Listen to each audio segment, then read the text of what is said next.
Assalamualaikum warahmatullahi wabarakatuh. Halo semuanya, kembali lagi bersama HMPS Pendidikan Kimia Universitas Islam Negeri Sunan Kalijaga, Yogyakarta. Kali ini kita akan membahas mengenai perkembangan teori atom.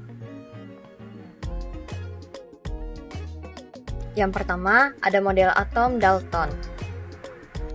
Pada tahun 1803, seorang ilmuwan asal Inggris yaitu John Dalton menggambarkan atom sebagai bola pejal yang tidak bermuatan yang bersifat identik. Sehingga setiap unsur kimia memiliki atom yang berbeda juga. Tidak hanya itu, menurut Dalton, atom merupakan bagian terkecil yang tidak dapat dibagi lagi. Dalton juga berpendapat bahwa atom tidak dapat diciptakan maupun dimusnahkan. Reaksi kimia hanya dapat menggabungkan, memisahkan, atau penyusunan kembali atom-atom. Model atom ini pun dikenal sebagai model atom yang paling sederhana. Namun, masih memiliki kelemahan, yaitu teori ini belum bisa menjelaskan mengapa suatu larutan dapat menghantarkan arus listrik. Yang kedua, ada model atom J.J. Thomson. Pada tahun 1897, seorang ilmuwan bernama J.J. Thomson mengemukakan model atom lainnya. Thomson menggambarkan atom sebagai roti kismis, di mana menurutnya atom memiliki muatan, yaitu muatan positif atau yang disebut dengan proton, dan juga negatif atau yang disebut dengan elektron. Dan antara kedua muatan ini memiliki jumlah yang sama. Hal ini ia simpulkan setelah melakukan percobaan pada sinar katoda. Namun, meskipun begitu, model atom ini tetap memiliki kelemahan, yaitu model atom Thomson ini belum bisa menjelaskan mengenai susunan dari muatan-muatan atom tersebut. Yang ketiga, ada model atom Ernest Rutherford. Pada tahun 1911, seorang ilmuwan yang bernama Ernest Rutherford mengungkapkan model atom lainnya setelah melakukan percobaan sinar alfa pada lempeng emas. Melalui percobaan ini, Rutherford berhasil menemukan bahwa atom bukan berbentuk bola pejal, melainkan atom memiliki lintasan, yaitu muatan negatif atau yang disebut dengan elektron yang mengelilingi inti atom, dan juga muatan positif atau yang disebut dengan proton. Sehingga dapat disimpulkan bahwa atom terdiri dari inti atom atau yang disebut dengan neutron yang bermuatan positif atau yang disebut dengan proton, dan dikelilingi oleh muatan negatifnya atau yang dikenal dengan sebutan elektron. Namun, meskipun begitu, model atom ini masih memiliki kelemahan, yaitu belum bisa menjelaskan mengenai mengapa elektron tidak jatuh ke dalam inti atom yang tidak sesuai dengan teori elektromagnetik, di mana jika elektron mengitari neutron dengan memancarkan energi, maka perlahan-lahan energi itu akan berkurang dan lintasan akan semakin mendekat ke arah neutron hingga jatuh ke neutron.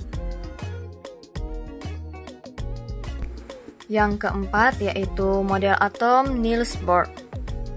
Pada tahun 1913, seorang ilmuwan bernama Niels Bohr berhasil menjawab kelemahan dari model atom Rutherford.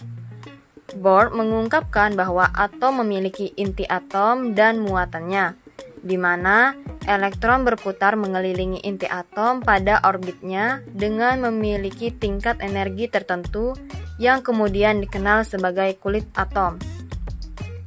Tingkat energi paling rendah berada pada tingkat kulit paling dalam atau paling dekat dengan inti, sementara tingkat energi paling tinggi berada pada tingkat kulit paling luar atau paling jauh dari inti. Hal ini sekaligus menjawab kelemahan model atom Rutherford, bahwa pergerakan elektron mengelilingi inti tidak memancarkan energi.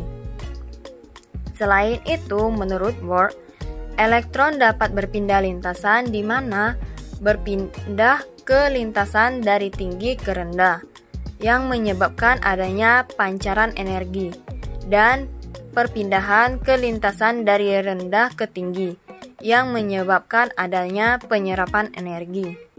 Meskipun berhasil menyempurnakan dari model atom Rutherford, namun model atom ini dianggap masih memiliki kelemahan karena dianggap belum bisa menjelaskan dalam kasus spektrum elemen yang lebih kompleks.